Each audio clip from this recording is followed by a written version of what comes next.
Jadi kejadian perhubungan suami istri ini terjadi hampir 2 hari sekali.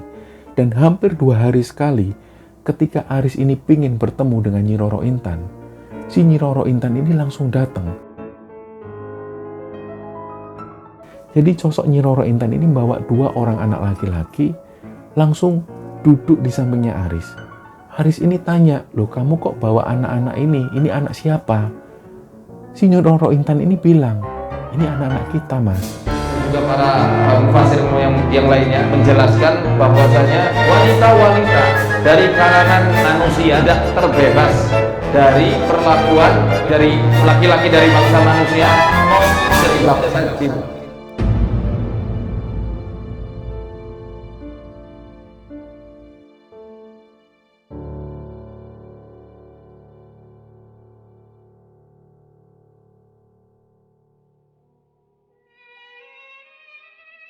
Bismillahirrahmanirrahim. Assalamualaikum warahmatullahi wabarakatuh. Sobat Kembara Sunyi dimanapun berada.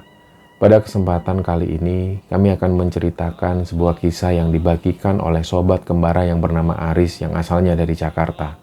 Sebelum kita masuk ke ceritanya, untuk teman-teman yang nonton tayangan ini dan belum subscribe, jangan lupa untuk subscribe lebih dulu agar channel Kembara Sunyi ini lebih berkembang lagi, dan kami lebih bersemangat lagi dalam membuat konten-konten terbaru di Kembara Sunyi. Dan untuk teman-teman yang telah mendukung kami sejauh ini, kami mengucapkan terima kasih banyak. Semoga amal kebaikan teman-teman dibalas kebaikan berlipat oleh Allah Subhanahu wa Ta'ala.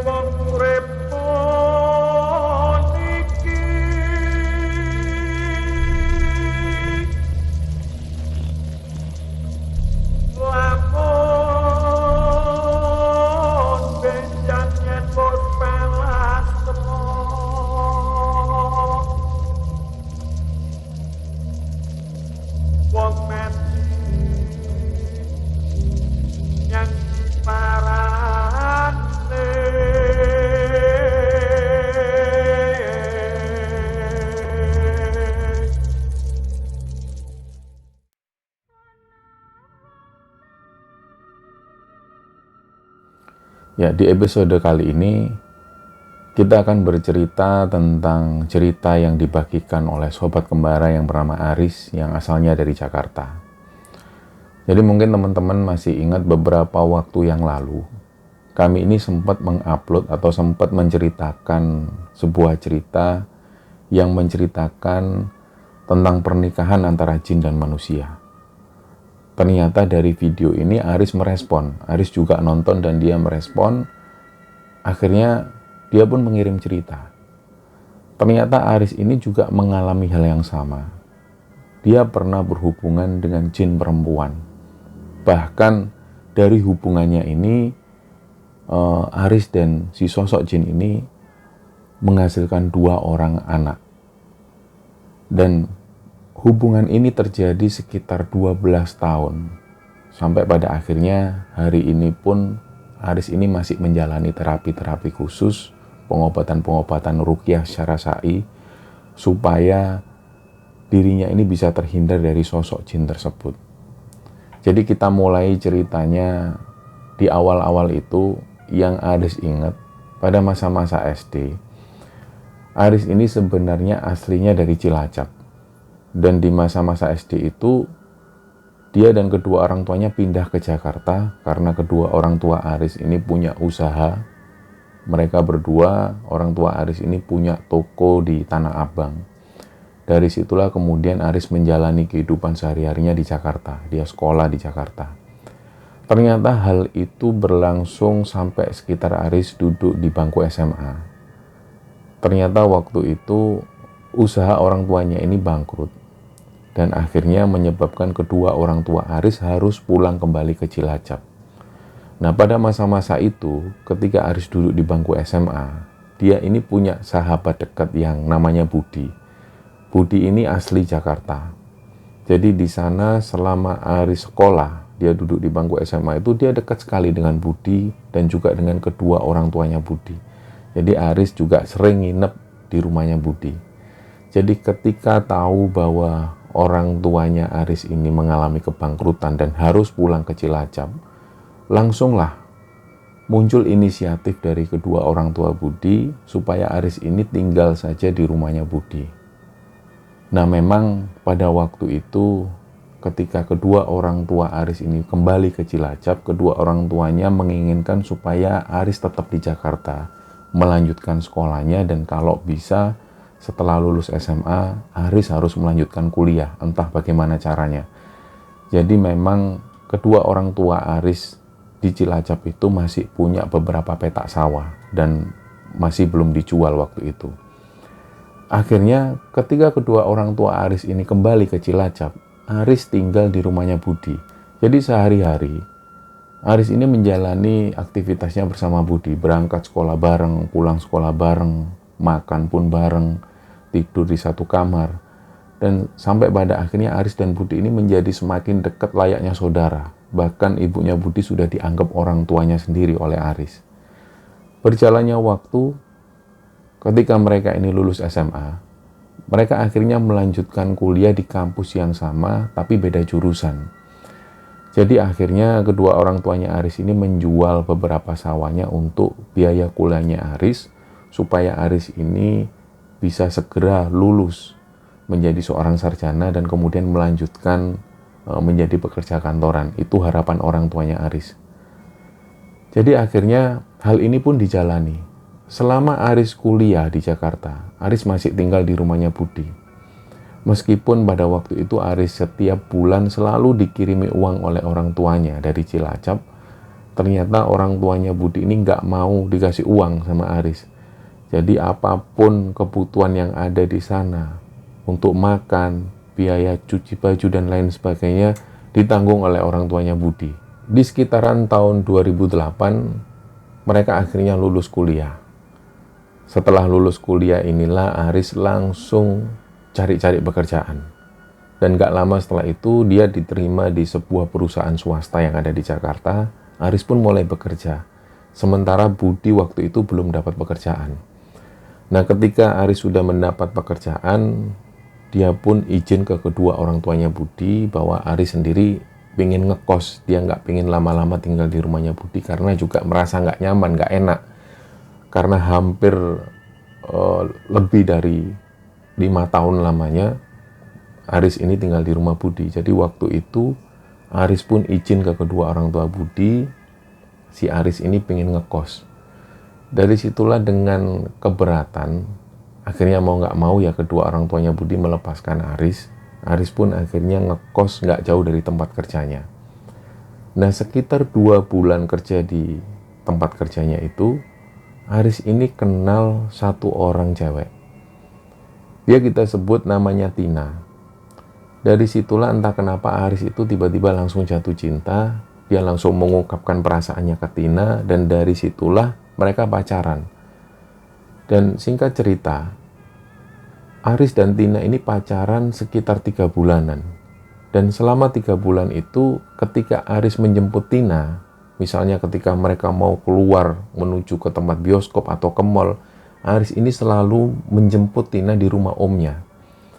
Jadi sama sekali Aris nggak pernah menjemput Tina di rumah orang tuanya. Karena ada alasan-alasan tertentu. Jadi memang rumah omnya Tina itu ada di pinggir jalan. Dan jalanan ini cukup untuk dilalui 2 buah mobil.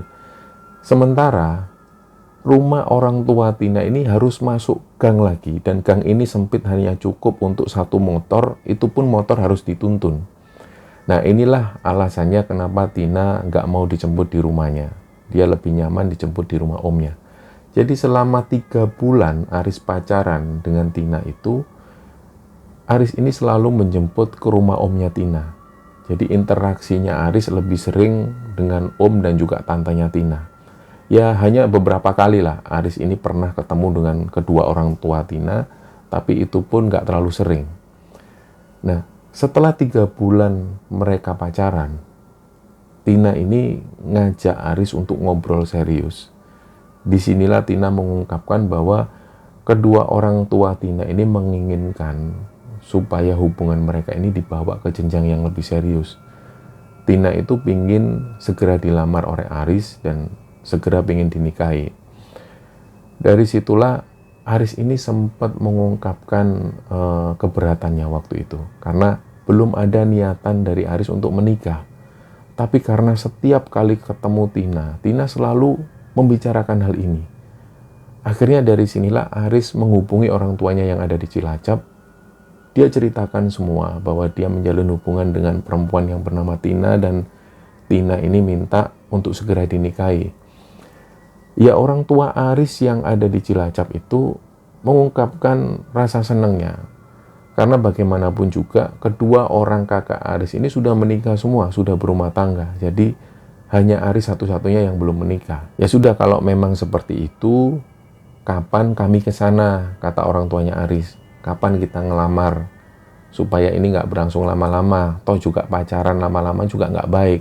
Dari situ akhirnya mereka menyepakati satu tanggal. Orang tua Aris datang ke Jakarta untuk ngelamar Tina. Jadi lamaran ini digelar di rumah omnya Tina. Semua keluarga datang ke sana.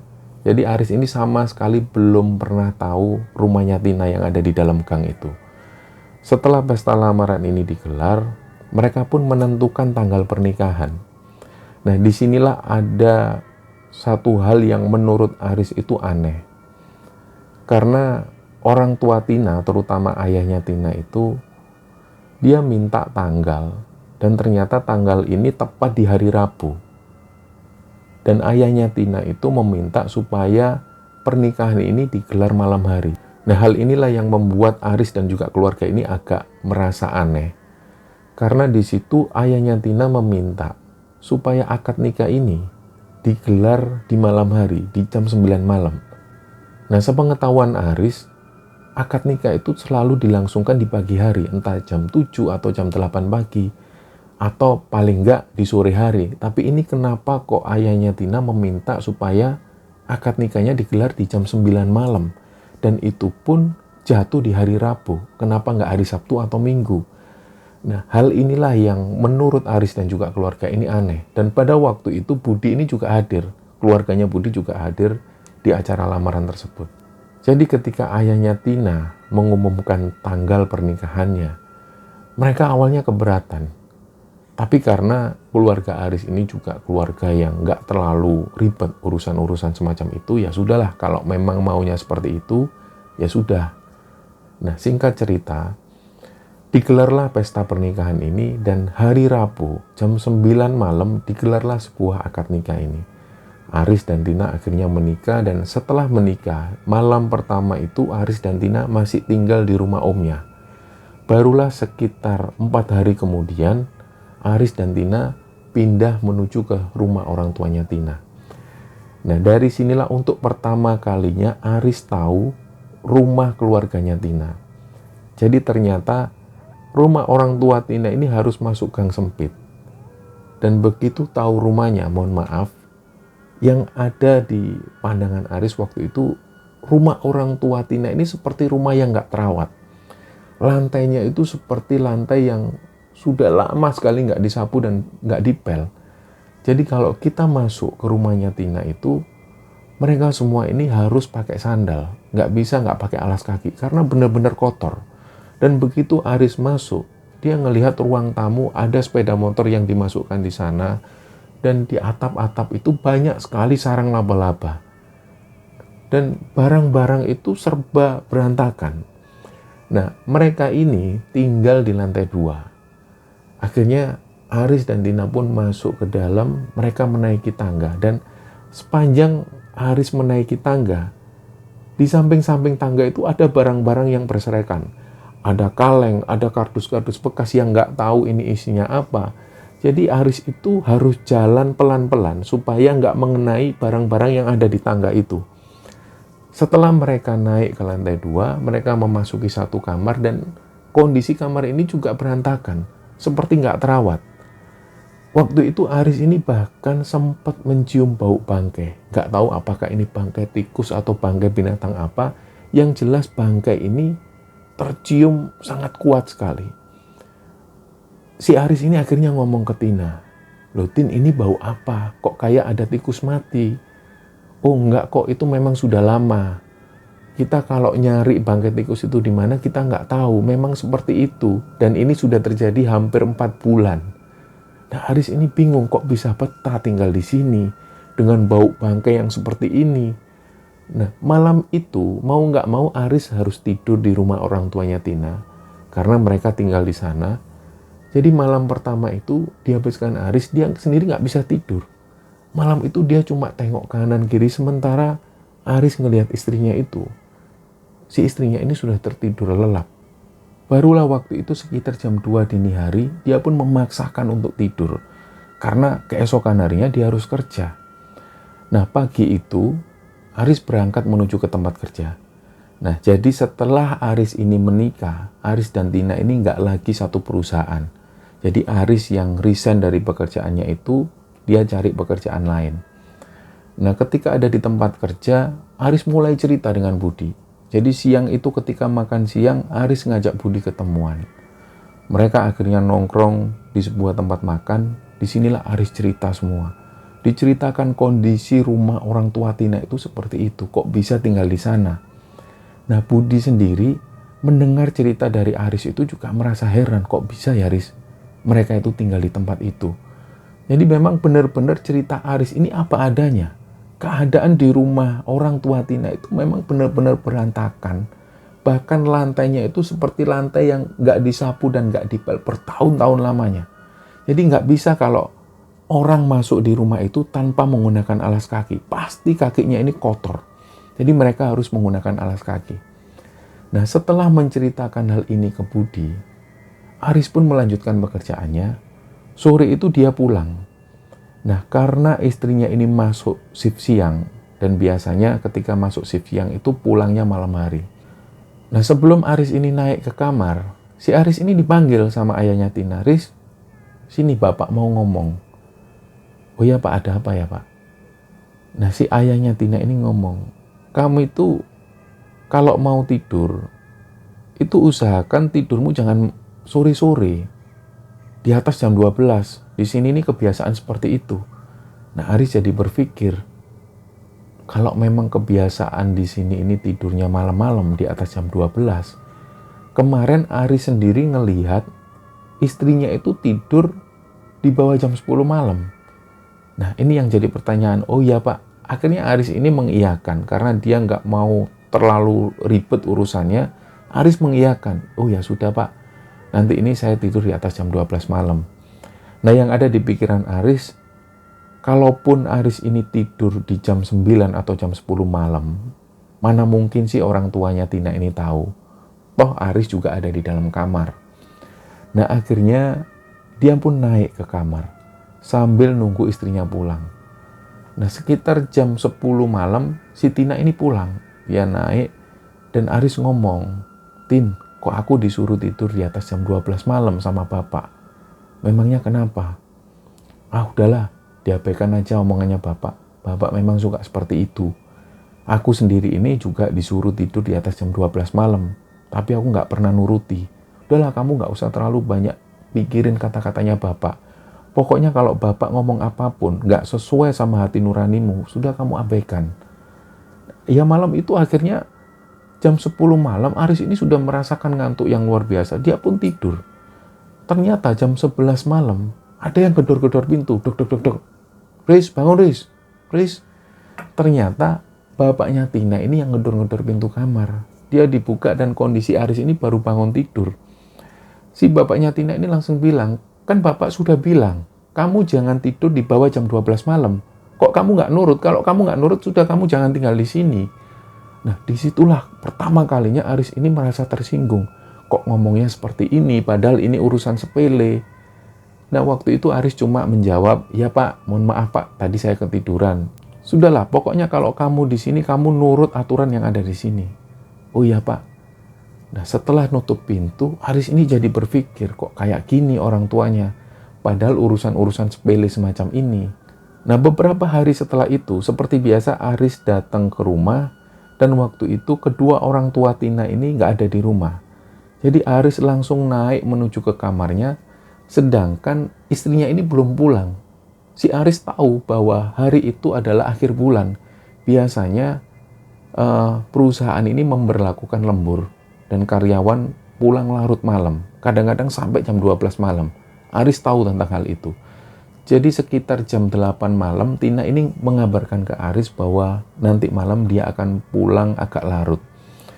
Nah, Aris pun mengizinkan istrinya, dan waktu itu sekitar jam 9 malam, Aris ini sudah ngantuk banget. Dia akhirnya tidur. Nah, gak tahu jam berapa, tiba-tiba ada yang buka pintu kamar, jekrek. Antara sadar dan gak sadar waktu itu, Aris ini ngelihat ada sosok perempuan. Nah, si perempuan ini rambutnya dikepang 2. Dia pakai baju kayak baju lama sekitar tahun 60-an. Baju ini terusan sampai ke bawah, hanya sebatas lutut. Nah, si cewek ini tiba-tiba mendatangi Aris, dan mohon maaf di sini, si cewek ini langsung naik ke atasnya Aris, dan dari situlah Aris dan si perempuan ini melakukan hubungan suami istri. Dan waktu itu Aris ini nggak sempat mikir si cewek ini siapa. Dia nggak tahu menau, yang jelas Aris ini terbius. Dia seolah-olah benar-benar menikmati kejadian malam itu. Dia berhubungan suami istri dengan perempuan ini. Dan setelah Aris ini mengalami orgasme, si cewek ini pun turun dari ranjang. Dia pergi, keluar dari kamar dan nutup pintu lagi. Dari situlah Aris merasakan badannya lemes dan dia tidur. Nah, sekitar jam 12 malam, Aris dibangunkan sama istrinya. Riz, bangun Riz. Ini aku bawa nasi goreng, kamu kan belum makan. Si Aris ini bangun ngelihat istrinya. Baru dia ingat, loh, perempuan yang tadi berhubungan sama aku itu siapa? Terus, mohon maaf, Aris ini ngelihat ke arah bawah. Dia ngelihat kondisi celananya itu basah. Jadi benar-benar kayak dia itu baru melakukan hubungan suami istri. Dan waktu itu karena istrinya ini sudah datang, sudah masuk kamar, Aris ini takut ketahuan. Jadi dia ambil sarung, ditutupilah di area celananya itu supaya nggak ketahuan istrinya. Nah, akhirnya mereka pun makan nasi goreng. Aris belum cerita ke istrinya. Nah, setelah mereka makan itu, mereka lanjut tidur. Keesokan harinya ketika ada di kantor, Aris masih memikirkan kejadian itu. Nah, siangnya ketika makan siang, Aris ngubungi Budi. Mereka ketemuan lagi, mereka makan, dan waktu itu Aris menceritakan kejadian ini. Budi waktu itu memang benar-benar gak percaya. Mungkin kamu mimpi, Riz. Ya, aku ngerasa kayak gitu. Yang dirasakan Aris waktu itu memang antara sadar dan gak sadar, tapi dia merasakan sensasi yang benar-benar nyata. Dia kayak seolah-olah berhubungan dengan perempuan dan itu dirasakan betul. Bahkan yang dialami Aris itu benar-benar dirasakan seperti dalam keadaan nyata, bukan mimpi. Setelah Aris menceritakan hal ini ke Budi, Budi pun menanggapi hal itu dengan biasa.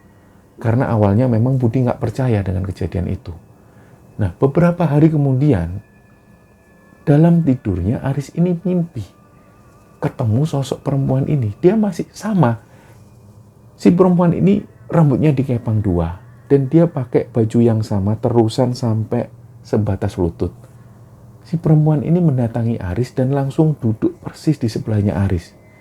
Dari sinilah dalam mimpinya itu, Aris ini tanya, kamu ini siapa? Kamu yang kapan hari datang ke kamarku kan? Kenapa kok kita melakukan hubungan itu? Kita kan bukan suami istri. Nah, langsung si cewek ini megang tangannya Aris dan dia memperkenalkan diri. Namaku Nyi Roro Intan. Sudah, kamu gak usah khawatir. Aku seperti ini karena aku peduli sama kamu. Istrimu ini sudah selingkuh di belakangmu dan kamu gak tahu. Yang lebih mencintai kamu itu aku daripada istrimu. Istrimu itu orang munafik. Nah, dalam percakapan itu Aris ini juga bingung. Maksudmu apa? Istriku itu orang baik. Setauku dia nggak pernah selingkuh.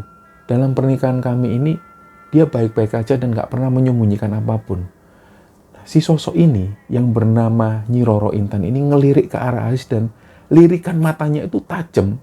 Seolah-olah lirikan matanya itu seperti mengancam Aris.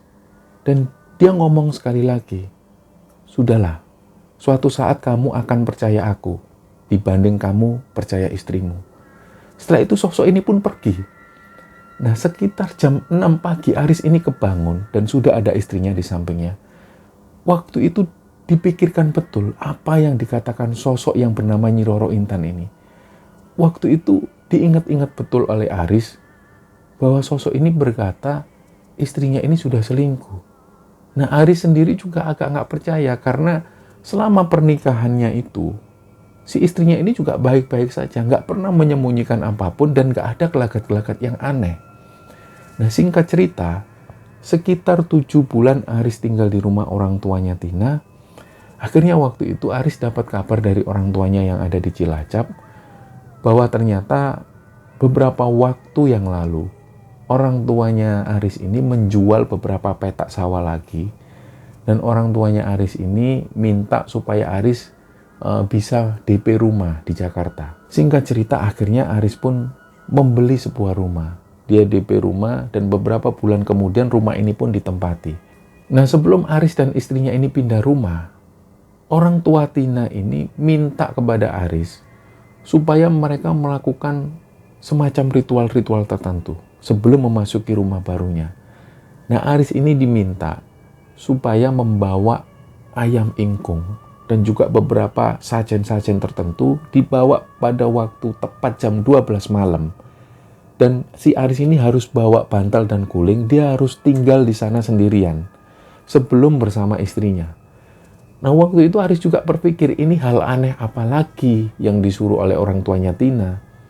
Waktu itu karena Aris ini sudah sebel, karena setiap kali selalu disuruh seperti ini, Aris pun nggak mau. Jadi dia mengungkapkan hal itu, dia nggak mau melakukan hal-hal semacam ini. Nah, karena Aris tetap bersikukuh, dia nggak mau melakukan ritual-ritual itu. Akhirnya dengan nada marah, dengan nada membentak, orang tuanya Tina ini membentak Aris waktu itu, ya sudah kalau kamu nggak mau cepat pindah dari sini. Nah, keesokan harinya langsunglah cepet-cepetan semua barang-barangnya Aris ini dibawa menuju ke rumah barunya itu. Di awal-awal pindah, tinggal di rumah barunya itu, Aris ini masih merasa aman, nggak ada kejadian-kejadian apapun. Mereka melakukan aktivitas seperti biasa, dan tiba-tiba pada suatu hari, Aris ini dapat kabar yang benar-benar mengejutkan. Waktu itu ada teman SMA-nya Aris, Budi juga kenal dengan sosok perempuan ini, kita sebut namanya Evi. Jadi si Evi ini bilang, Riz, mohon maaf ya sebelumnya, kamu lagi ada di mana, Riz? Aku ada di rumah, Vi. Kamu kenapa kok tumben telepon? Ini gini, Riz, aku lagi lihat istrimu, Tina. Dia kok jalan sama laki-laki ya? Emang kamu kenal nggak sama laki-laki ini? Disitulah Aris ini kaget. Oh, nggak kenal, Vi. Kamu ketemu di mana? Nah, Evi ini menyebutkan bahwa dia ketemu Tina dan satu sosok laki-laki di sebuah mall yang ada di Jakarta. Dan waktu itu Aris mengucapkan terima kasih ke Evi. Ya sudah, Vi, terima kasih infonya ya. Kalau nggak ada kamu, aku nggak bakalan tahu.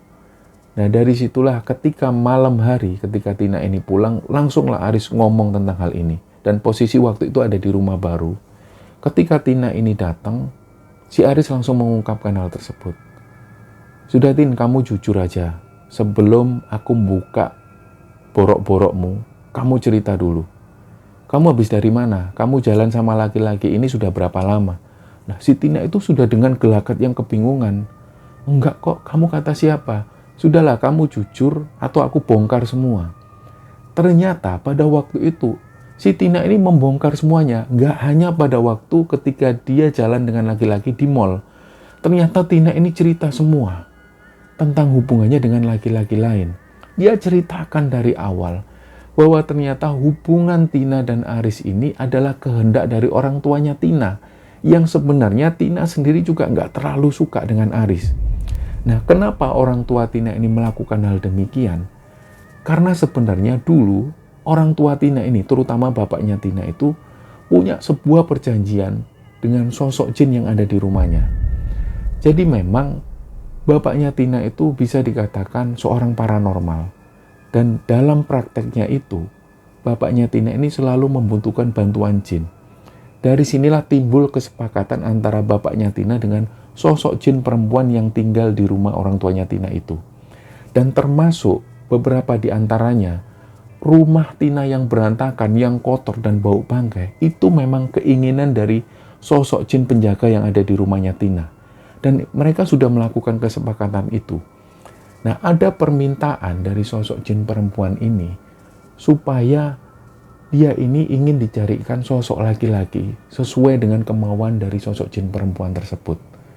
Dari situlah Tina ini sering menjalin hubungan dengan laki-laki, dan ketika dibawa pulang, ternyata sosok jin ini nggak mau.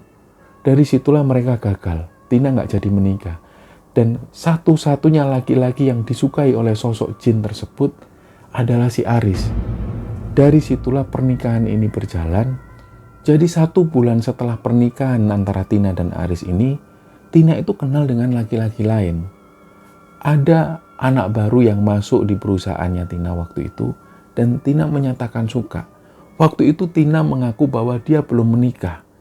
Akhirnya hubungan ini pun berjalan, dan sampai berbulan-bulan kemudian Aris nggak tahu bahwa Tina ini sudah berhubungan dengan laki-laki lain. Disitulah Aris benar-benar merasa shock, padahal waktu itu Aris ini juga serius dengan Tina. Dan ketika Tina membuka semua borok-boroknya, Aris pun akhirnya benar-benar shock waktu itu.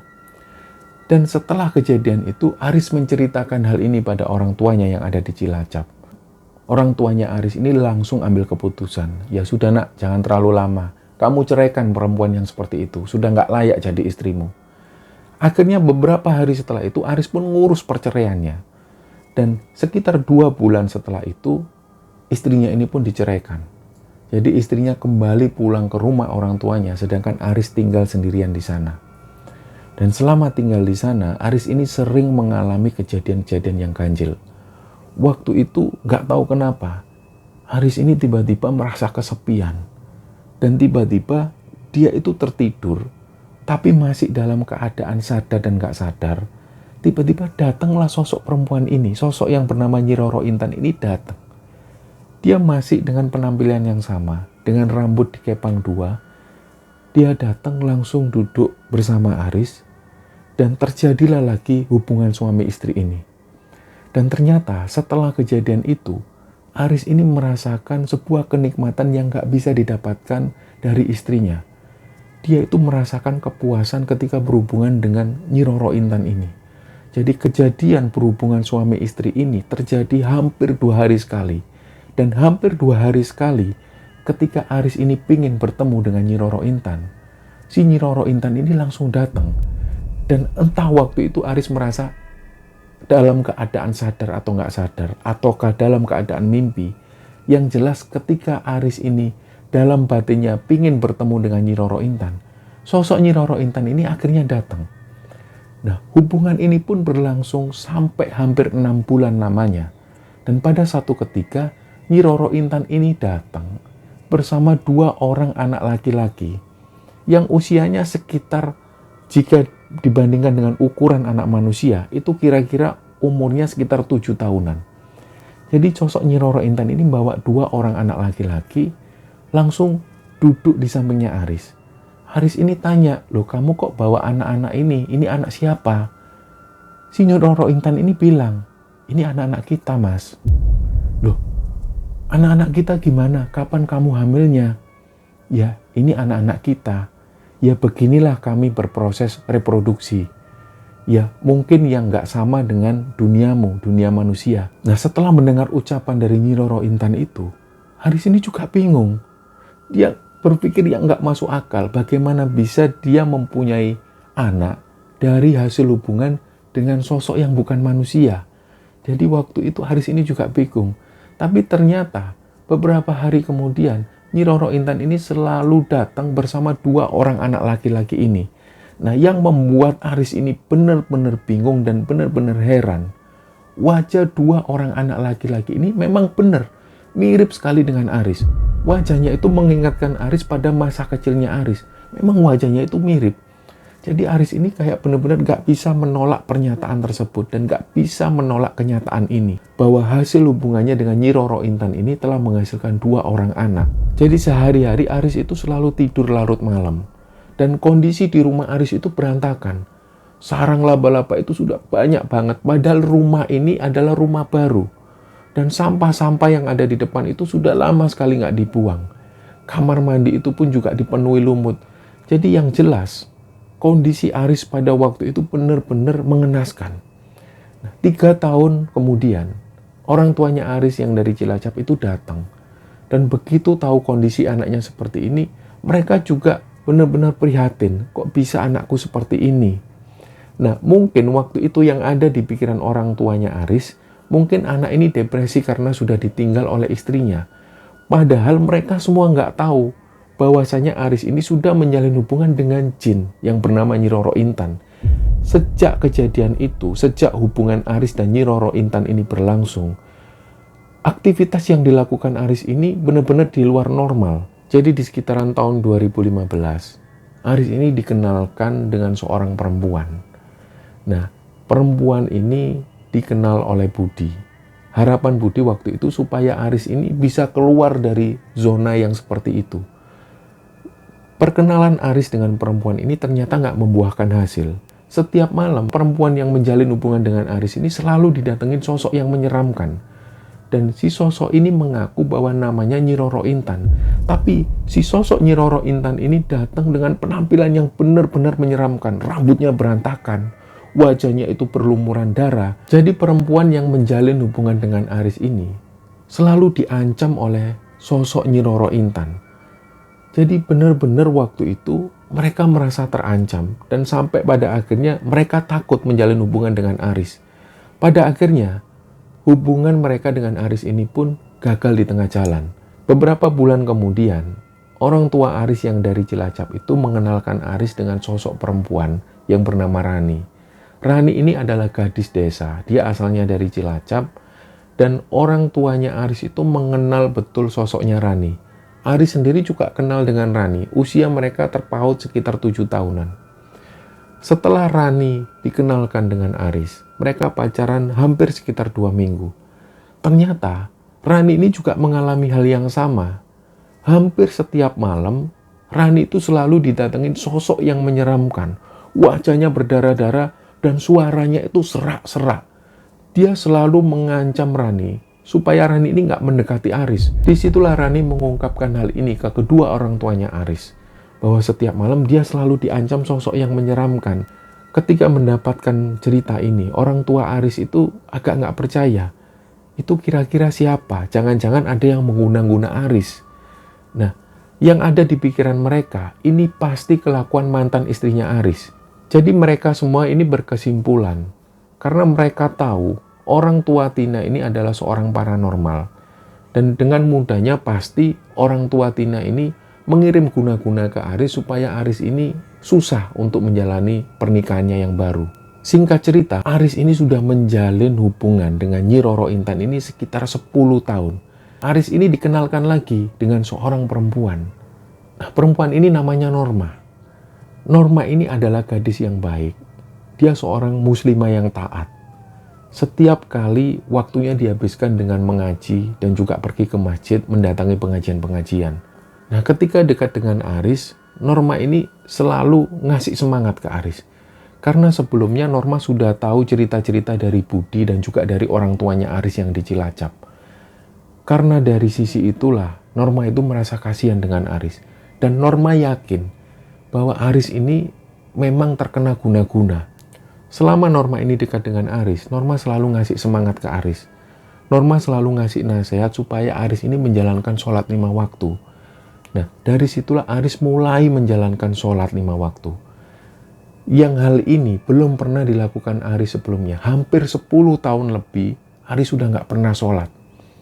Waktu itu, di sekitar jam 7 malam, Aris ini mau mendirikan sholat Isya. Dia mulai ambil wudhu. Dan begitu ambil wudhu, kayak seolah-olah ada yang ngelus kepalanya Aris. Disitulah dia noleh ke atas, ternyata nggak ada siapa-siapa. Aris pun mulai melanjutkan wudhu lagi. Ternyata ada yang niup telinga di bagian kanannya. Dia niatkan wudhu. Setelah dia wudhu, akhirnya dia pun sholat. Nah, pas waktu sholat ini, ada lagi banyak sekali gangguan-gangguan. Yang dirasakan Aris waktu itu, dia dengar ada suara perempuan yang nangis. Dan waktu itu Aris tetap sholat. Dia nggak mau membatalkan sholatnya. Sampai sholat ini selesai, Aris langsung menghampiri sumber suara tersebut. Sumber suara tangisan perempuan ini dari arah belakang. Begitu Aris ada di belakang, ternyata nggak ada suara tangisan perempuan. Dia pun akhirnya balik lagi. Malam itu pas Aris ini tidur, Nyi Roro Intan ini datang lagi. Tiba-tiba dia langsung naik ke ranjang, langsung ngajak Aris untuk berhubungan. Waktu itu Aris ini sudah benar-benar nggak mau. Tapi Nyi Roro Intan ini ngancam Aris. Aku ini istrimu, Mas. Kamu sudah punya anak dari aku. Kamu nggak boleh melarang aku berhubungan sama kamu. Jadi waktu itu Aris sudah nggak bisa gerak. Mereka pun akhirnya melakukan hubungan suami istri lagi.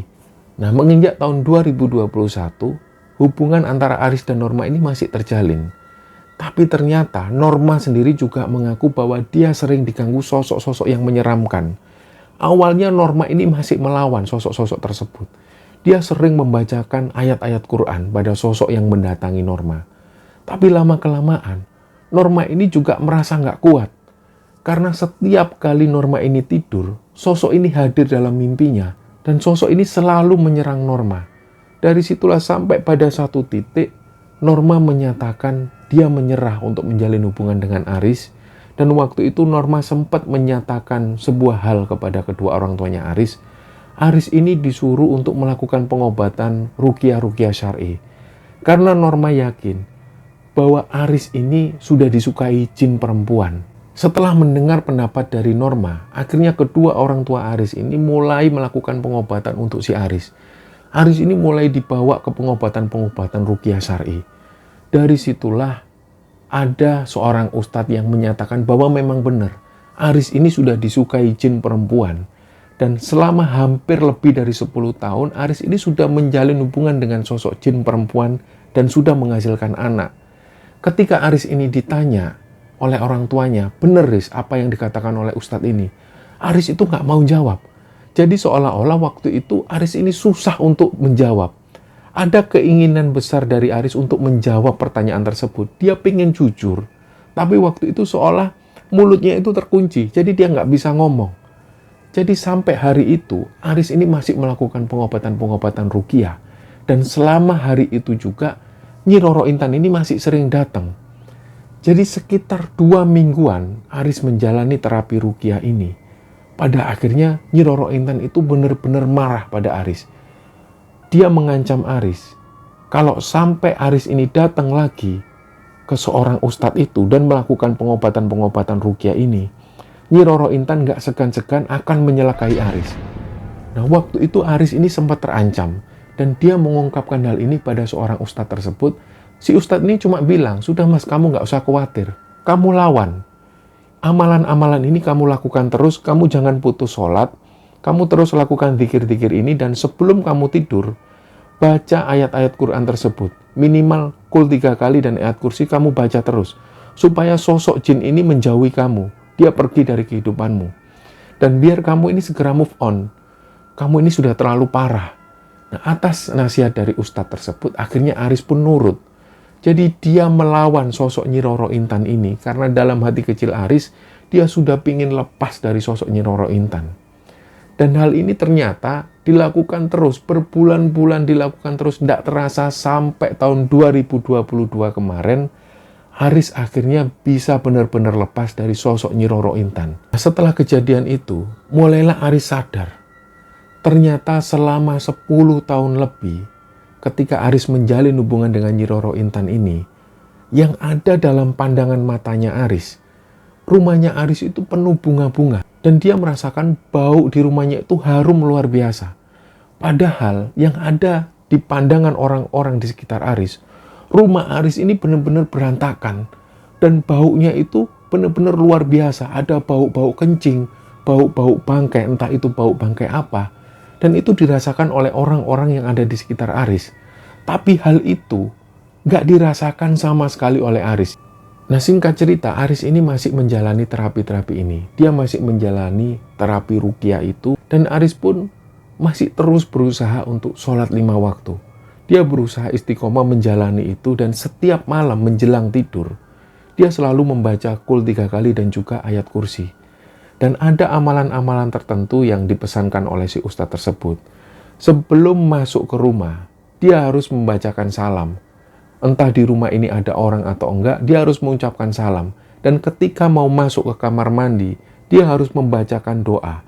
Baca doa sebelum masuk kamar mandi, dan ketika keluar dari kamar mandi, dia juga harus baca doa tersebut. Sebelum tidur pun, Aris juga disuruh membaca doa sebelum tidur. Dan ketika bangun tidur, dia harus baca doa tersebut.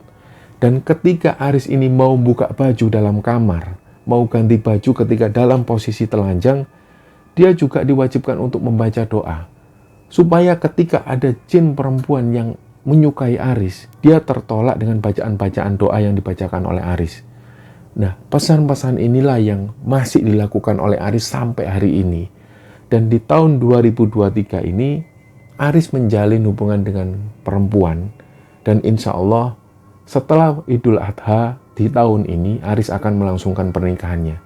Aris juga meminta doa kepada teman-teman semua supaya pernikahannya kali ini dilancarkan oleh Allah dan tidak ada halangan satu apapun. Dan untuk teman-teman yang mungkin dalam saat ini belum didekatkan jodohnya, semoga Allah segera mendekatkan jodohnya. Dan semoga teman-teman sekalian bisa mengambil hikmah dan bisa mengambil kesimpulan dari cerita ini. Kami mengucapkan terima kasih kepada Aris yang telah membagikan cerita ini kepada Kembara Sunyi. Mohon maaf kalau ada salah-salah kata. Wassalamualaikum warahmatullahi wabarakatuh. Dengar rata biola jiwaku bergetar dengan laguku, menyelinap ke jantung kalbu mendayu, berseru mengimbau.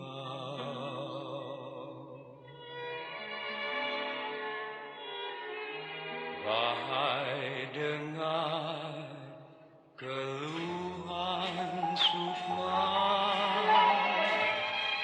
merintih menahan rasa,